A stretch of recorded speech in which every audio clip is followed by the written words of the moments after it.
Welcome back again to the WCA Asia Pacific Qualifiers 2017 Grand Finals Best of 3 action. For those of you guys that thought it was best of 5, it's actually best of 3, and I'm going to be here with a man who certainly embodies best of 3 if I've ever seen it, Ryuu Dota. How you doing, my man?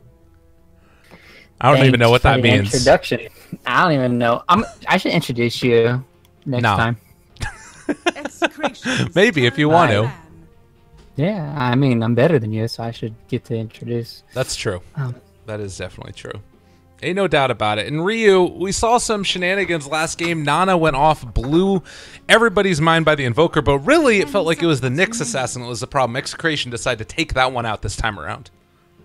Yeah, Nyx is disgusting as a hero in general. It's just, it feels like he can just stun whenever. Cooldown of, they might need a nerf Spike Carapace cooldown. I think it's like 10 seconds or something.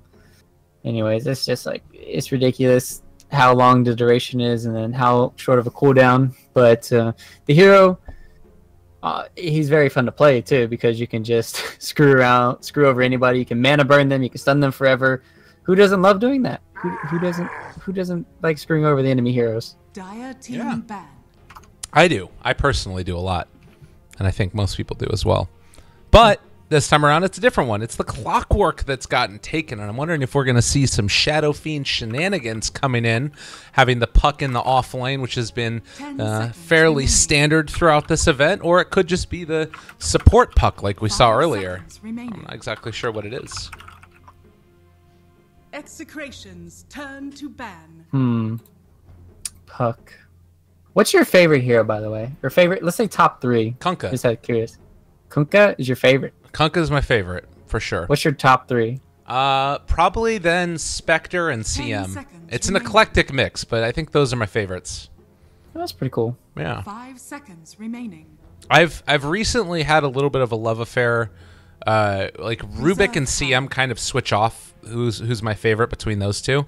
As far as support players, you go both ways. That's not bad. I mean, that's respectable. I mean, I'm kind of like you, I guess. So everybody loves CM, right? Like, you can't not. And who doesn't love playing Rubik?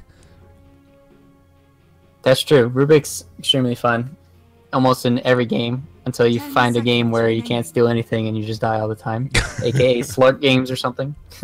Yeah, that's not the best. But even then, you can like pounce around. You've got the different animations. Basically, what I'm saying is, make sure all you compendium voters out there give us the Rubik Arcana. I'll sell out my life. I'll sell out my firstborn for a Rubik Arcana. Whatever I gotta do, we're getting that Rubik Arcana.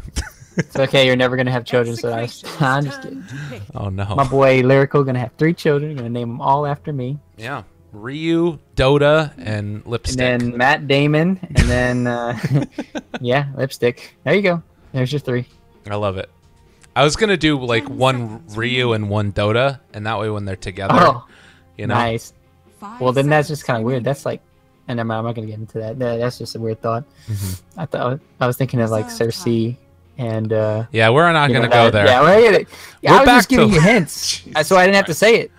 You can't get away with one of these casts not mentioning Game of Thrones. Jamie. Everybody's very excited about it. Well, I was doing it not to say the I word, but using another reference that is commonly known. And that's the most commonly known. Okay. Right? Is there even another one?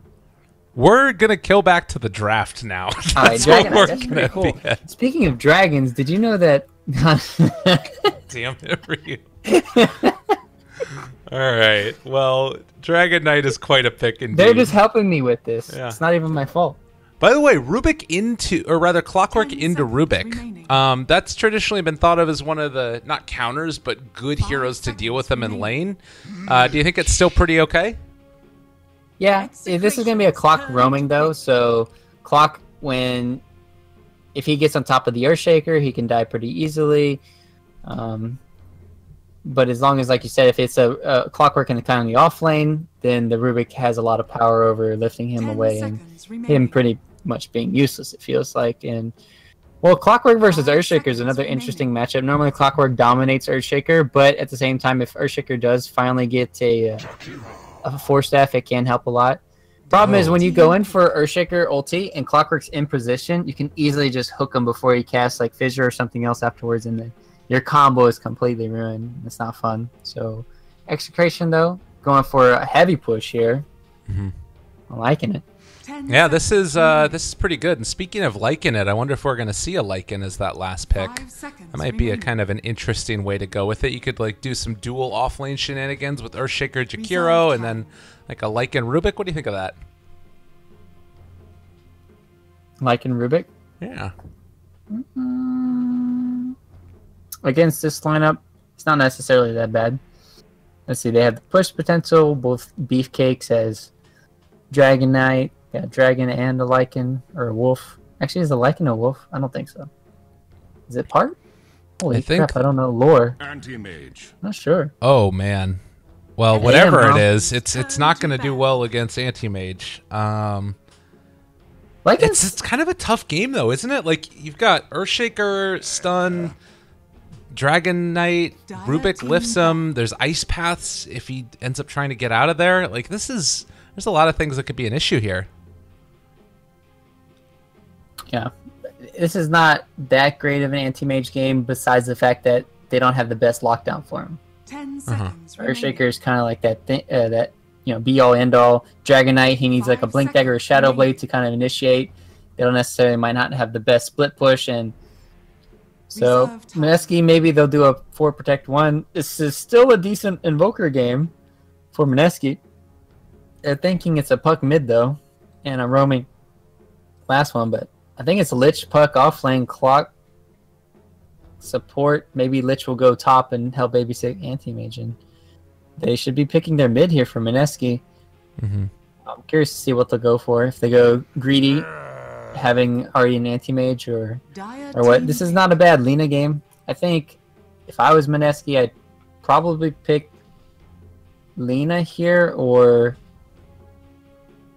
not necessarily the best TA game. It's also extra greedy with AM. I'd say either Invoker or Lina. Okay. I'd be down with either one of those. Just anybody that can make... Invoker might be a little bit too greedy since you already need to have somebody that needs space. Ooh! This is the hero I've been waiting for. I've been like, when is it that Necro is going to blow up? Because he is so good still in the right lineup. Yeah, that's... Wait, did you just get the chat? Did you just get chat sounds? Yeah, I got chatted. I just got chatted. What the hell? 10 seconds. There's a draft screen. PogChamp. All right, are we... 5 seconds. I'm thinking about like games going forward, and if we have to deal with it during the draft too. I'm trying it right now with my wheel, but it's not working. Dang it. I don't think you can do it. Sad face. But yeah, Necro, incredibly good hero, and it looks like they are going to be the ones probably going for... Is this going to be then the safe lane Venge yet again? Yeah, Nando's playing it.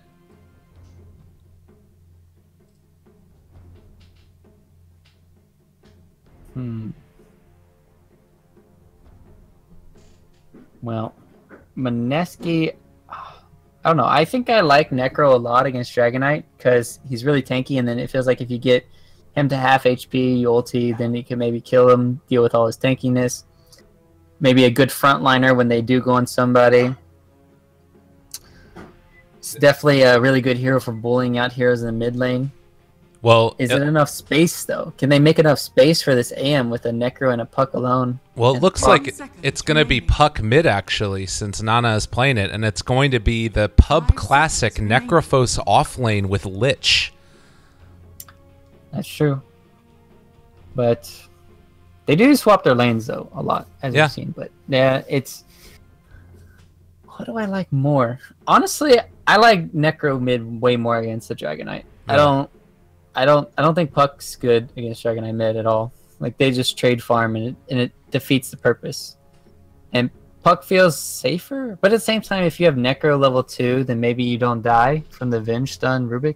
You can get into Ice Armor probably if you want to for Lich to help him survive a little bit maybe. I don't know. We'll see what they end up going for. I think either one works, and as long as you're not dying as Puck in the mid lane, you can get into... Like, they just need to hold the line, right? Like, you might be better at spamming out waves as Puck. Maybe not. Well, eventually, if we can see, we don't even have to answer the questions. They're going to self-answer. Well, yeah. We'll have to wait. See what it is It's indeed. looking Prepare like for battle. they're both going side lane builds, sort of. All right, anti-mage mid. Mushi is playing anti-mage mid. Heard it here Yeah. first. No, probably not. Pretty much. Probably. You Yeah, think this so? is an anti-mage mid build. Okay. They're just going to trade farm. Patience from Zoe. Huh. So you just right-click the Dragon Knight. He's not going to be able to brief fire. You get a Quelling Blade early on AM.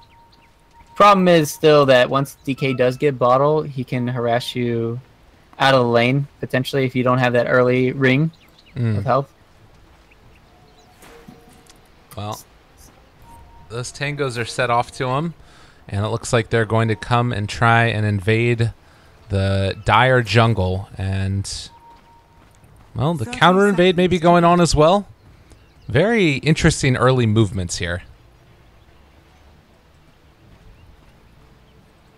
I like how Earthshaker's trying to start off with a poor man's shield, if he can get it. But it's probably not going to happen here. At least without having to get 2 CS or something. Jabs and Nana over there to invade. That means that Lucifer is going to leave their jungle untouched as well. This signals at least something about what the lanes are going to be, but it might not quite reveal that it's the anti-mage in the mid lane. We'll see if they realize what's going on or not. And of course, Ninja Boogie sacrificing for all he's worth. Kind of curious to see what happens as well for this, if Lich stays mid. Last time we saw the Lich, he was kind of playing the 4 position where he roams between mid and bottom. Well, and now Mushi gonna have to trade hits with RR. A little bit of lag going on there. Hopefully that goes away shortly. Surprising he went Liquid Fire first. Normally you get more damage and harassment from going Dual Breath. But can save mana this way, I guess. Yeah, he's not gonna have to worry about being mana burned then. That's pretty nice. And in the meantime, the Necro off lane, always a classic, or I guess safe lane, but being played in sort of the suicide-ish role until Jabs comes back in at least. And he can still be in some trouble here. Cogs are there. The lift back out is going to take a lot of damage from this, as well as some body blocks. And well, if Nanda's not careful, he might overextend a little bit as well. They have another round of Death Pulse in a second if they want to turn it here, and Jabs, because they have Cogs back up again. Can they get it out in time? The pushback, Oh, they got not quite there. And it does look like they're going to be able to live for the moment. Now the salve up. Nando's still going to get ran at slightly. And, well, Lucifer showing the power of tangos this. in this lane. Yeah, they only have tangos in this lane. They need to be a little bit careful. And now they got the Heartstopper aura. Look at your HP drain slowly. Yeah, that's always frustrating. Meanwhile, in the mid lane, holy crap. People almost dead. Didn't notice. Yeah, Mushi is taking a lot of damage here. RR's basically dead. Well, that's sort of what ends up happening as we do miss first blood. They take down Jabs. Okay, so he just went a little bit too far out. It still means that Necro's going to get a lot of levels here. Yeah, he did a really good job, especially since Nando's basically been sitting on about 1/3 of his HP the whole time. I wonder, And was Clockwork trying to deny himself and that's why he was over here by these creeps? maybe I will get back to you once I know. And Yeah. just go ask the replay man. Sounds good. Need a dedicated replay man. I've been just trying to look at this bottom lane for a while now. Normally this lane should be dominated kind of like by the Puck here, because it's a range against a melee. He does, however, have the poor man's shield and boots to work with, but he doesn't have a shrine. This is looking like a really tough lane for Earthshaker, especially since he doesn't have access to the crow. Normally it's the mid here, and he's bottle crowing. So mid lane though. Yeah, RR getting caught, getting damage, and is going to die. The rotation in from Jabs is more than enough, and a little bit of the bait out there since he had the 2 heroes, or the illusion next to him, and they made him think that it was illusions that were going in. Oh, pull back, top lane. Lucifer and Nando manning up is going to just go down. Fade Bolt's a pretty good spell. Yeah, he was not expecting that much damage coming out. What he could have done there is he could have pressed Ghost Shroud and Magic Wand and maybe lived, but they have lived in 5. Well. Meanwhile, mid lane. See, the bad thing about this mid lane is how much pressure are they going to be able to put with the Jakiro? Because they're going to have the Liquid Fire. He's level 2, so you can't spam it as much, but you keep getting that. Eventually, you're going to lose your mid tower. Dragon Knight might not even need to use his ulti for the mid tower. And then he can just rotate somewhere else. Yeah, and it's not really feeling like Mushi is able to trade as much as he would have wanted because Jakiro is just constantly spamming out the Liquid Fire on him. Granted, Jakiro only level 2, but it's still quite frustrating to deal with in spite of that spell shield. And James just keeps on being able to throw out these Breathe Fires onto Mushi. Bottle crowing. It's back, boys. It's back. Well, it's been here, but it hasn't been used as much because of all the runes. But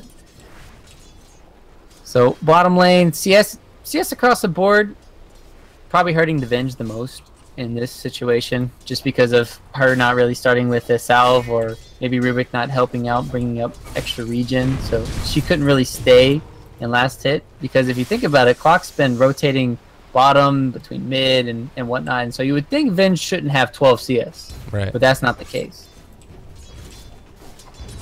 Yeah, she has definitely been more held in than you might want, and we're still seeing this Lich played in a very sacrificial role, not just in terms of skills used, but also in terms of farm gained. And while he is level 4, verging on 5, he doesn't even have boots yet.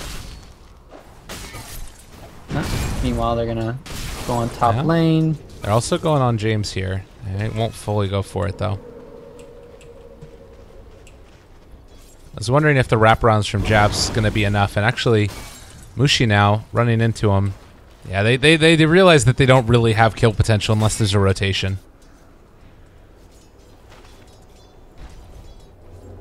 Lich dual lane mid from like TI1 eras back, boys. It feels good. We've come full circle. It only took 6 years, but we're back. Yeah. We are back. Oh, stack the Ancients. What are you doing? Oh, you fools. Well, Invis Rune. Slowed down. RR taking the damage. Burn off whatever you can so that way he can't dual breath a little bit later on. And, well, in 1 second, they would have had another Frost Blast. But not going to get it. And in the meantime, Jab's able to get the pushback on a couple of these. Run away. Double the pushback for single cost. Let's check on bottom lane. Haven't talked much about this lane again. I'm sorry as I die. Oh my goodness. I don't have a panic button, so can't really mute this microphone. So everybody's going to have to watch or listen as I struggle. As the Earthshaker is struggling too. Gap is starting to widen. Phase boots on Puck, so a lot more damage. Raging Potato, nice juke there. Now they're going to put the pressure on the bottom lane. I like this. Finally going to come over. Look at this. Lich level 5. Clockwork level 7. Yeah. Feels bad. This is a lot of damage. Seven, level 2. 2 I mean. Yeah, I meant 2. I was looking at net. No. They have Dream Coil available. We'll see if they find the potato. He is heading off there now, and well, the coil misses. He ended up being caught inside that, and now because of that, I don't know if they actually killed Raging Potato. They might be able to. Will the Frost Blast, but instead they take down the Puck. Oh, raindrops indeed save lives. Oh wow, that was rough. He didn't cast battery. He just casts battery. Earthshaker can't cast anything. He can cast Echo. That's it. I'm actually. There's no words to describe what Jabs just did. Anyways, top lane, a little bit of pressure being applied. There goes that raindrop. Yep. Always frustrating to see. And Lucifer continue to be dominant. Scythe? Oh, I think they should have went for the Scythe there. And then just 2 more right clicks. Yeah, it might have been enough. Also, James here is taking a little bit of a beating. Doesn't have the biggest mana pool in the world, so a Mana Void wouldn't really kill him off. Not to mention, well, now he's starting to try and spam out against Mushi. It's a lot of damage. You can't really deal with this with a DD on James. But he doesn't actually have enough right now to go for the Breathe Fire, so the push is not going to come as quickly as you might want either. Wrap around. Jabs now level 3, has 2 in battery. Oh. Should be the death of the dragon. Oh, he gets the battery assault off that time, but a little unfortunate. Maybe if you push back there instead of going for the battery assault, the kill happens. I don't know. It's tough to tell. Yeah, I think they need. He's just super tanky on Dragon Knight. Yeah. They probably would need the cog play in, but now the thing is they can still go wrap around again if they really wanted to. But Clock's just gonna go leech some EXP bottom. They will have level 6 on Lich as well. I think that this is a kill. Trying to go for it. Chain Frost is there now, and that'll be enough for the kill. Radiant's top tower is under attack. Problem is they still can't pressure towers. Mineski's lineup this game is built to go really late game and pretty much secure the win with that. Yeah. They can't really take towers though that fast. Like they need to commit 4 or 5 heroes if they want to do that. Mm-hmm. Well, in the meantime, Lucifer has gone for more and more of this tanky, survivable build, and it feels unlikely that they're going to be able to kill him off at any point, really. Like, the cloak on then the double bracer into next, I guess, to Force Staff? Or he's going to go finish off the full hood first. I was assuming that he's going to go back for the Atos later on. Yeah, eventually. He had it queued up and he's like, okay, well, I realize that there's a lot of magic damage on this team, so you kind of need to fix that problem. And Nando has just had to probably buy, I think he's bought 2, if not 3 raindrops this game, and you have to. But that's like 600 gold spent, if not more, on just an item that is going to go away. So it's like a consumable, and you're not getting these items. He's only stuck on a Ring of Aquila. And like you talked about already, Necro's just so many items up on Hep. Let's see if they can do anything. Yeah, no. It's so hard for them to go on Lucifer. Yeah, and he also can now just stay out far enough that they're not going to be able to even really hit the tower with the Jakiro. Because even if I think Lucifer steps really far up here, maybe with Rubik now he would be punished, but they can still keep these creeps off the tower and keep Jakiro off the tower most likely. Fissure a little bit off the mark. Maybe they can pull him back to the other side. Echo Slam there as well with the Chain Frost turnaround, and now gonna have so much regen coming in on Lucifer. They find the kill. He's gonna be regenning back up. Lemic is gonna fall as well. RR going to be the only one that gets out of that with the help of the rest of his friends, but God, that hurt. Yeah, normally when you see commitments like that, you know, 4 heroes for something, you're like, oh yeah, 4 heroes for an anti-mage. Oh wait, that's 4 heroes for a Necro and we don't kill him. That's like disaster, especially for this early game that they need to have go really well for Execration. And that little bit of a difference that the bracers and cloak made, like if he did not go for this build, they kill him. Oh, he got stunned. They got the lift. I think he's okay still, right? Oh God, Mushi, what are you doing? Just punch him. Blink range. Just punch him. Punch him. No, he's got the punch him.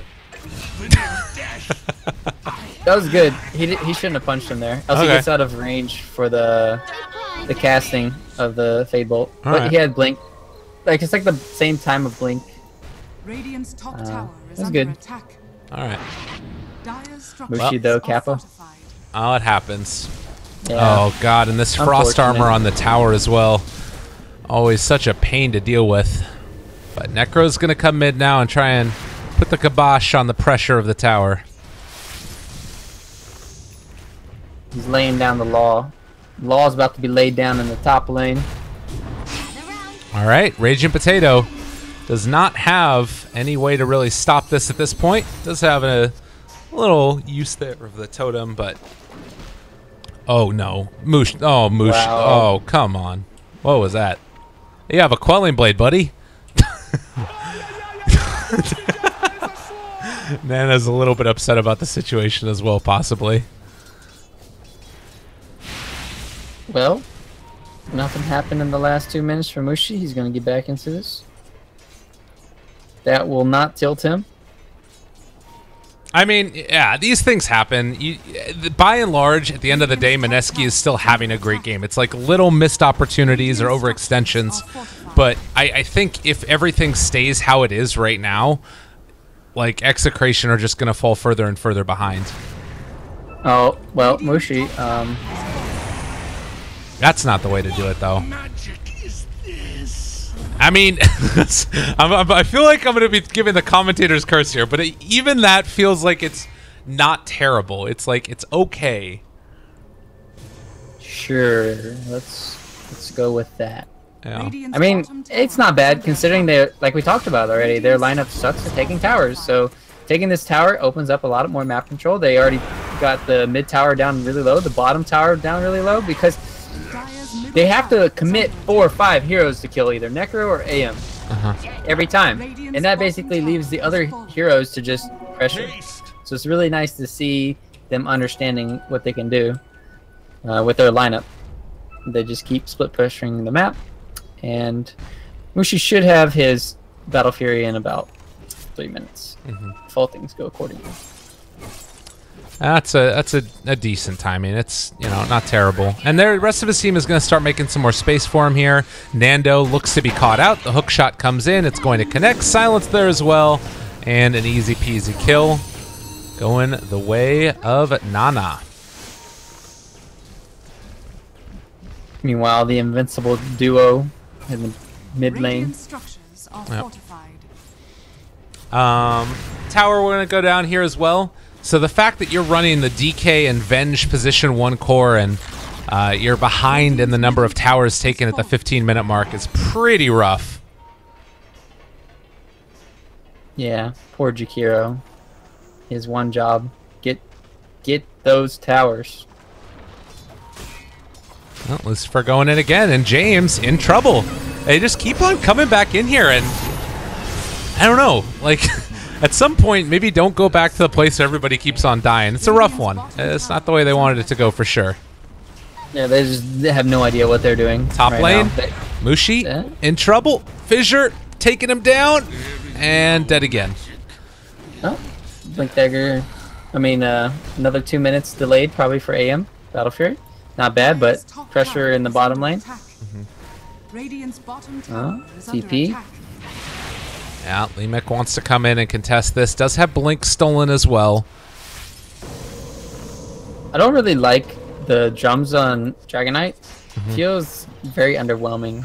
I mean, it can kind of get you in there fast, but in this lineup, all the enemy team has is magic damage, right? Why not just go a hood? Yeah. What's the point of kind of like going the drums? I guess faster help you as much. Tower taken later, but yeah, it's definitely a rough one. RR can't cast anything. Honestly, Mineski is making so much space down here for Mushi to get into that first item. And should have it completed, as you mentioned, very shortly. But we need a lot more. My God, look at that damage from the potato. He is a monster. Yeah. Next, the Enchant Totem. Already at level 12. Bottom lane, pinging. I want this Rubik. Oh, they almost got him. You still got mana boots to work with. Yeah. If you ever did run out of mana. Rage and Potato coming in again. Doesn't look like they're going to catch him this time, though. They had the vision in the area. So one good thing now is Mushi, he's able to buy the broadsword from the side shop here after this camp, probably. Yeah. That's nice. He doesn't have to wait. And let the split push begin. It's what you need. It's what got to happen. I want to see what build he goes for next. Clockwork again going to be able to get a little bit of a pushback onto James, draining the mana and just slowing down that pressure whenever they possibly can. And I want to see, it feels like really it's going to be up to Rubik a lot to make a decent amount of these plays in this game. So bottom lane's going to be pressured in. They pop the drums now, trying to get within range, see if they can take this fight, and the Fissure just barely off the mark for the pushback. Mushi is pushing down the bottom lane while this is happening, but a battle going on inside their own forest. Can they stop them here? They're breaking it up, and the silence comes out. That's going to be a dead Earthshaker. James now also going down as well. Don't know if he's going to be able to make the escape from this one. Another catch, another kill, most likely going to happen.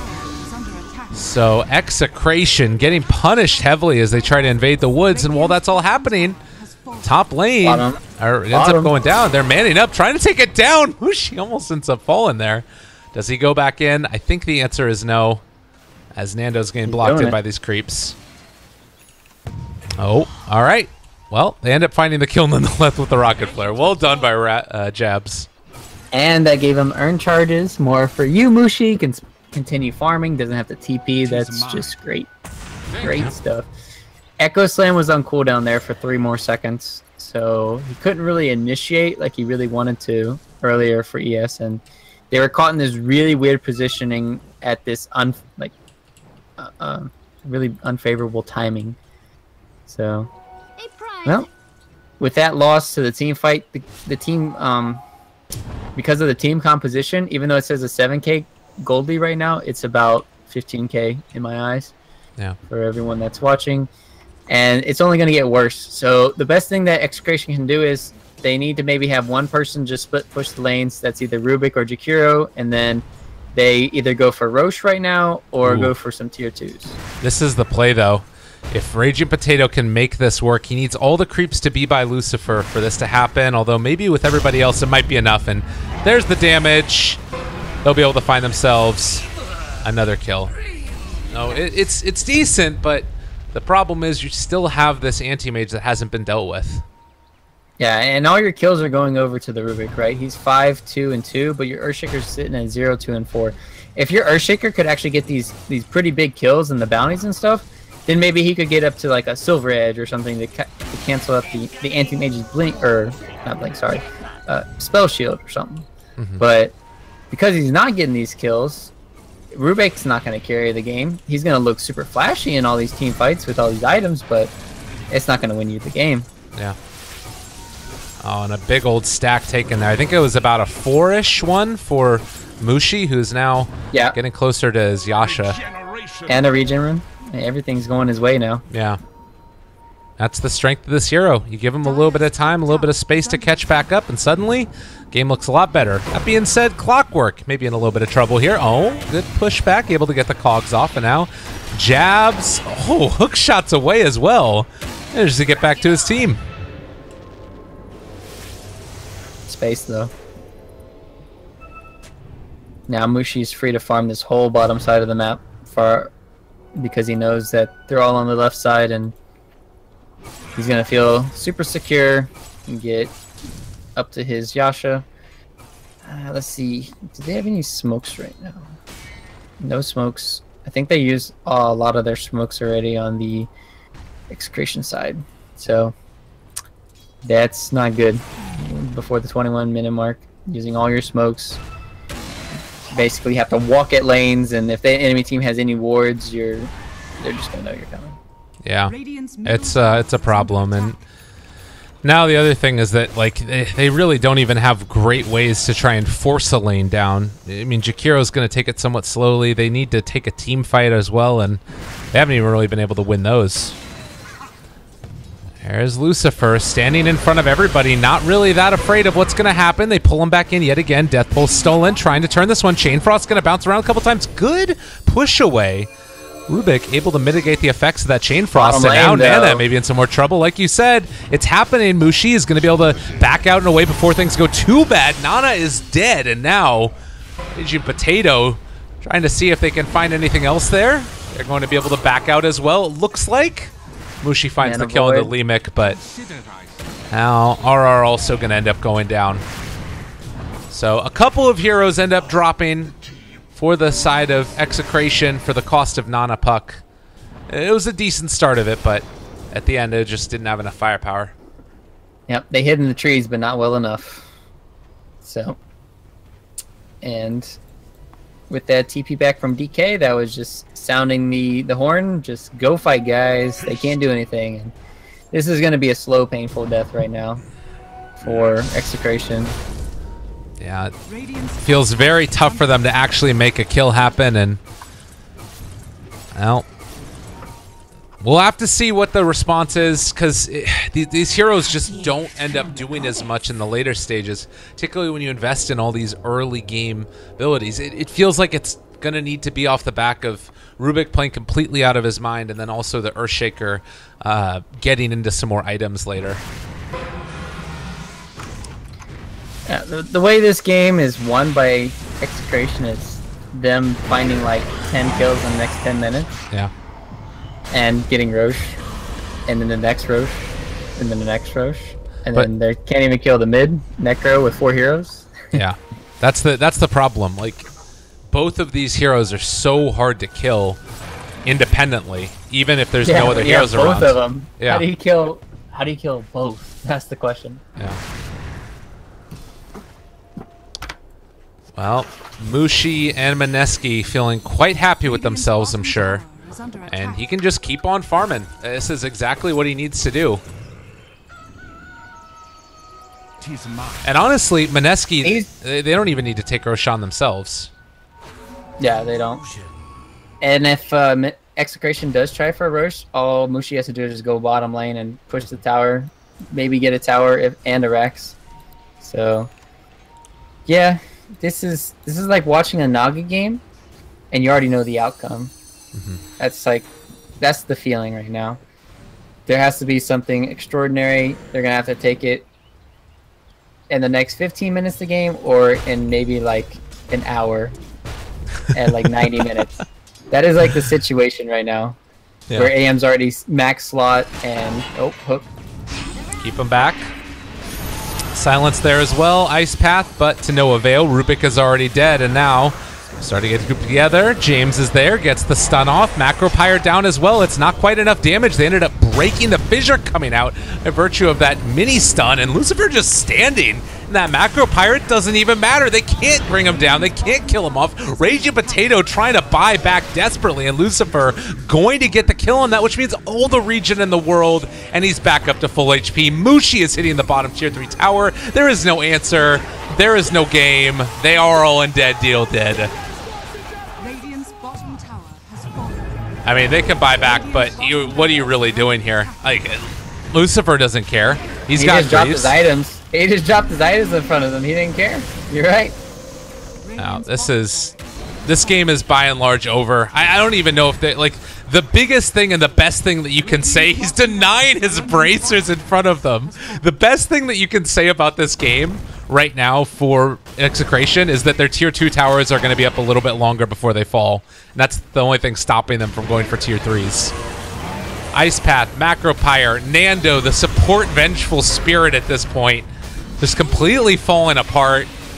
They jump forward, they kill off the Venge, most likely dead by virtue of Ninja Boogie. They keep on jumping forward, and Lucifer, hey, to dive into towers, he doesn't care either. Radiant's middle tower is under attack. Yeah, I don't really like the game plan by them this game. I think you just have to leave Dragon Knight mid, get 2 up into your Dragon's Blood, and then just make sure you secure Venge farm and shut down Necro. Necro was level 9 when Venge was level 5. That should not happen in this game. That's just ridiculous. That's stupid, in my opinion. I'm just gonna say, all right, how you cannot let that happen. You can't let anti-mage free farm. You can't let Necro free farm. You have to at least shut one of them down and let one of your cores do something. Dragon Knight can survive on his own. That's what the hero's meant to do. You helping him in the mid lane with the Jakiro pretty much hurt his experience. You didn't get a kill on the Lich or the anti-mage. You did The nothing. tower didn't fall. The tower fell, like, really late, but... Really late. And, yeah, it's just... But, at the same time, yeah. So they would have needed to put a lot more pressure on the top lane, in my opinion. And then maybe they had a chance in this game. But after the laning stage, it was just pretty much smooth sailing into this position. Whew. Game hurts. Game is hard. So what are you going to do with your extra $7,000? Extra $7,000? Why do I get an extra $7,000 here? I was just asking you since you're acting like a Mineski player right now. Oh no, I'm not a Mineski player, man. They're owning. I don't do this when I play Dota. When I play Necro, I accidentally Ghost Scepter right as they're like Dagoning me. There's nothing wrong with that. Oh. You like getting fingered when you're ghosted. I don't even know. I don't even know anymore. I don't even know. I don't know. Do you know? I don't know. Mushi is continuing to farm up just like a madman and has the Basher done as well. Abyssal Blade will be soon. They're going to go and try and secure Roshan. I don't expect that...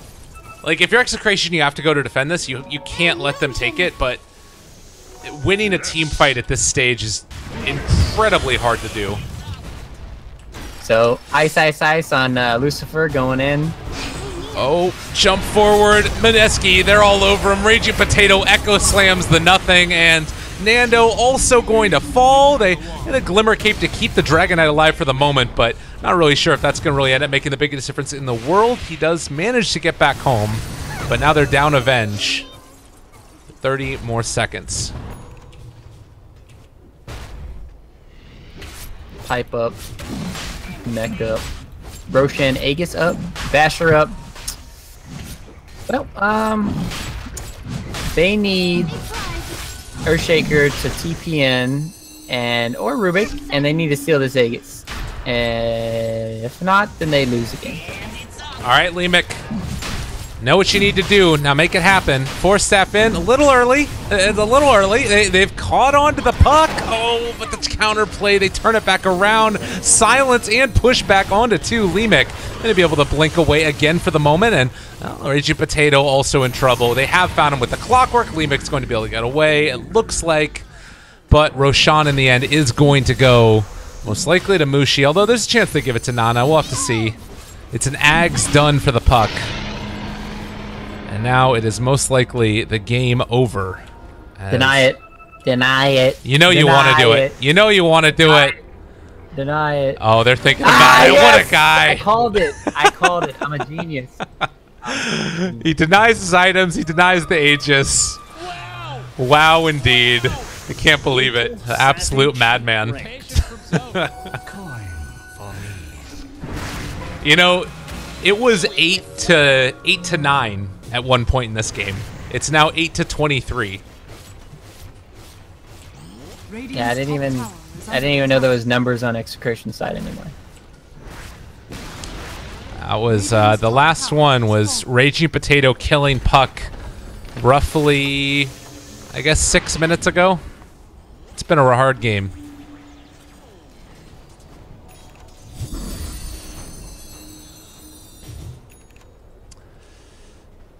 Oh, Ryuu.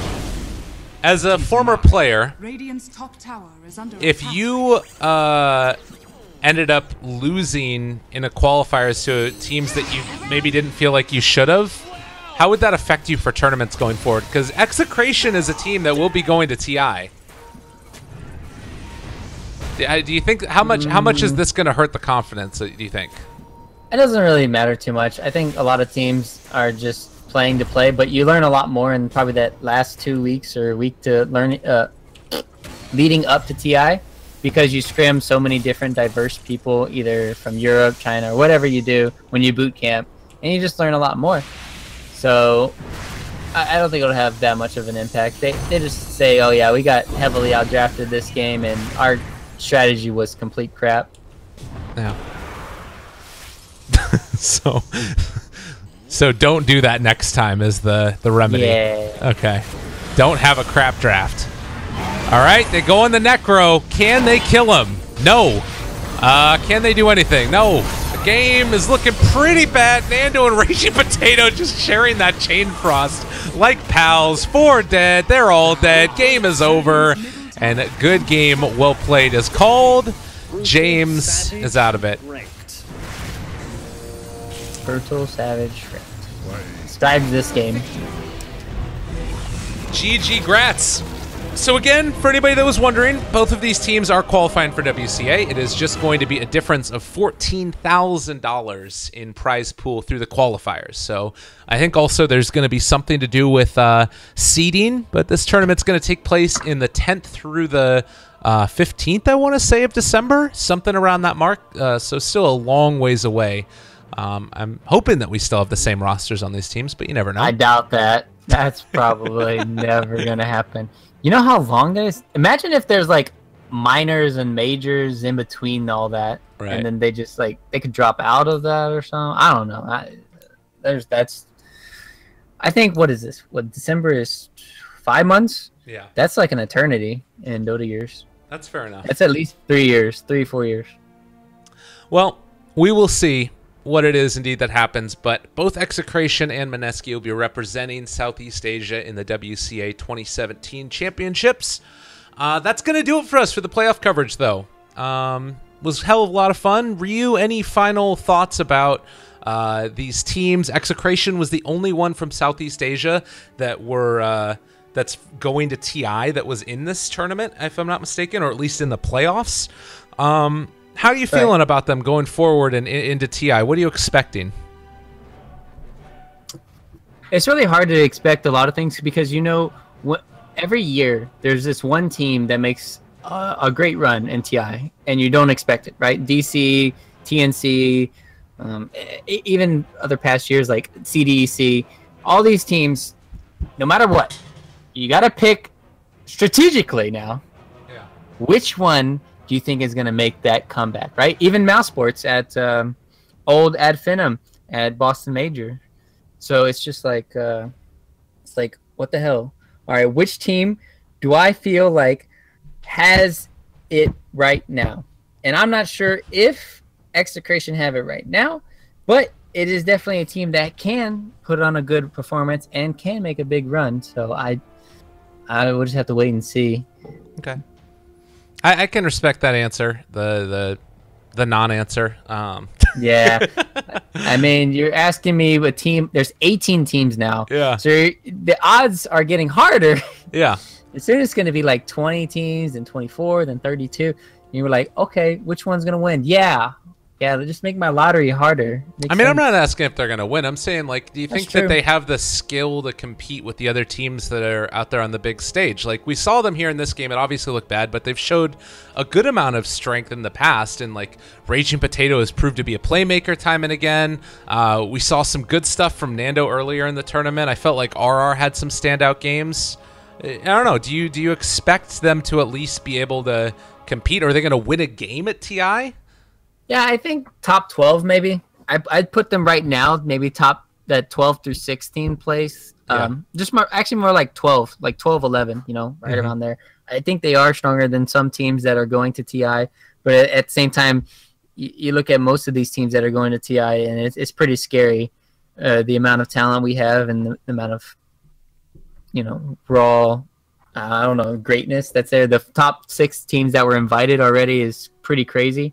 Yeah. So if you're saying that they're playing better caliber Dota in the past like month than the top 6 have during the whole year, I don't think you can even equate that. But yeah, I guess also the what it is that the brackets look like and all that other fun stuff is going to be pretty important.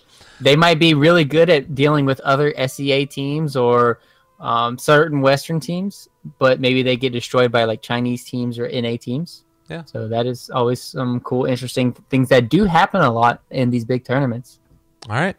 Well, ladies and gentlemen, that's going to do it for us. Lyrical and Ryuu, your 2 casters for this one. There were a couple other people that hopped in at various points. We had Zyclops on yesterday covering since we had to take a break. And then throughout the group stages, I think there was Dragon Drop, as well as a collection of different co-casters for them. So be sure to give us all follows if you feel so inclined, at Lyrical Dota, at Ryuu Dota, and at those fellows' Twitters as well, which unfortunately I don't know off the top of my head. But yeah, we'll be back again at some point, I'm sure. But that's going to do it for WCA Southeast Asian Playoffs. Your 2 champions, Execration and Mineski. Mineski taking that top spot and Execration second. RRQ is the 3rd team that get money, where they get around $7,000 US for competing, which almost doubles their entire lifetime earnings for that organization. But they didn't quite manage to qualify for the event. More of these qualifiers are going to continue over the next several weeks, I think. I'm not entirely sure, but just keep your eyes out on it. And, of course, it'll be on BTS, either through the Twitter or just on this channel. So have a great one, everybody. Go play some Dota. Go watch some Dota. It looks like it's a beautiful day outside where I'm at. Hope it is for you as well. See you guys next time.